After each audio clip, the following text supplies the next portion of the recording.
नमस्कार, स्वागत आहे कोल्हापुरी चप्पल व्हिडिओमध्ये। कोल्हापूर म्हणलं की काय हो, आपल्याला अंबाबाईचं मंदिर, शाहू महाराज, रंकाळा तलाव हे आठवतात। पण त्याचबरोबर कोल्हापुरी चप्पल हे सुद्धा तितकंच प्रसिद्ध आहे। तर हेच कोल्हापुरी चप्पल कसं बनवतात, कसं काय काय प्रोसिजर आहे, हे सगळे मी डिटेल व्हिडिओ करणार आहे। त्यासाठी तुम्ही लाईक, शेअर आणि सबस्क्राईब करा। यामध्ये जे चप्पल दिसतंय ते नळक्याचं आहे।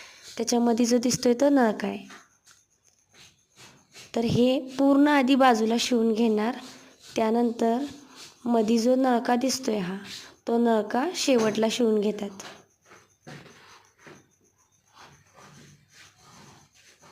पूर्ण डिटेल व्हिडिओ मी करणार आहे। तुम्ही लाईक, शेअर आणि सबस्क्राईब करा।